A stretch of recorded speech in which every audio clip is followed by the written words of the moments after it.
आज का हमारा वीडियो कक्षा 11वीं त्रैमासिक परीक्षा 2022-23 में अर्थशास्त्र के पेपर का विश्लेषण 80 नंबर का आपका पूर्णांक था। चलिए पहला क्वेश्चन की ओर चलें तो पहला है सही विकल्प चुनकर लिखना है। निम्नलिखित में से कौन आर्थिक गतिविधियों में संलग्न है? ऑप्शन नंबर अ दिया गया है, एक पिता अपने बच्चों के लिए किताबें खरीद रहा है, और ऑप्शन नंबर ब दिया गया है, एक किसान स्वयं के उपभोग के लिए गेहूँ उगा रहा है।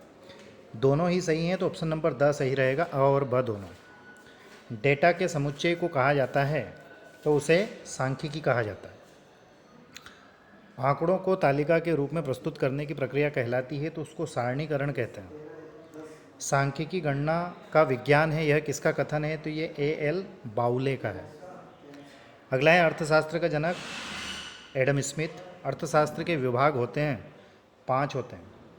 दूसरा क्वेश्चन है रिक्त स्थानों की पूर्ति करना है। इसे पहला है सांख्यिकी जटिल डेटा है तो सरल रूप में प्रस्तुत करती है। उपभोग सभी उत्पादन गतिविधियों का आकार है। सांख्यिकी आंकड़े अनेक कारणों से प्रभावित होते हैं। मानव की ज़रूरतों को पूरा करने के लिए संसाधन का बहुवैकल्पिक उपभोग होता है। स्थानीय वर्गीकरण में आंकड़े वर्गीकृत चर बन जाते हैं। अगला है गुणात्मक वर्गीकरण डेटा की विशेषताओं के अनुसार किया जाता है। अगला है व्यष्टि अनुसंधान या फिर व्यक्तिगत अनुसंधान विधि छोटे आकार की जनसंख्या के लिए उपयुक्त है। तीसरा क्वेश्चन है सही जोड़ियां बनाना है। ठीक है, जैसे किसान तो किसान का संबंध किससे है? सेवा से। दुकानदार का विक्रेता से। कैब ड्राइवर का संबंध है एक कर्मचारी से। एक बहुराष्ट्रीय कंपनी का निर्माण तो इसका जो संबंध होगा ये होगा सेवा प्रदाता से। मोड का संबंध होगा उच्चतम आवृत्ति से, और माध्यिका का संबंध होगा मध्यतम पद से। क्वेश्चन नंबर 4 है सत्य असत्य बताना है। जैसे सभी मात्रात्मक जानकारी सांख्यिकी है, असत्य है। सांख्यिकी आर्थिक समस्या का समाधान करती है, सत्य है।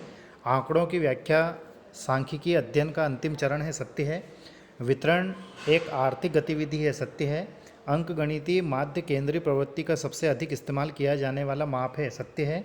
अंकगणित माध्य एक स्थिति मान है, असत्य है। एक शब्द एक वाक्य में उत्तर लिखना है। जैसे अर्थशास्त्र जीवन के सामान्य व्यवसाय में मानव जाति का अध्ययन है, यह परिभाषा किसके द्वारा दी गई? तो मार्शल के द्वारा।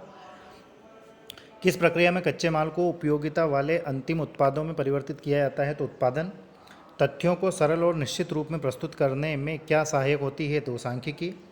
किन चरों को संख्यात्मक शब्दों में व्यक्त किया जा सकता है? तो ये मात्रात्मक चरों को। हम अंक गणितीय रेखा ग्राफ को क्या कहते हैं? तो इसे समक श्रृंखला ग्राफ कहते हैं। अगला है किसी तालिका के कोई दो प्रमुख घटक लिखिए, तो वो शीर्षक और उपशीर्षक। सामान्य वक्र का आकार कैसा होता है? तो घंटी के आकार का होता है। ठीक है दोस्तों, तो आज के इस वीडियो में हमने कक्षा 11वीं अर्थशास्त्र के ऑब्जेक्टिव टाइप क्वेश्चंस को देखा है। पेपर आपका कैसा रहा कमेंट्स करके ज़रूर बताएं। किसी प्रकार का कोई डाउट या कोई क्यूरी रहे तो भी आप कमेंट्स करके ज़रूर बताएं।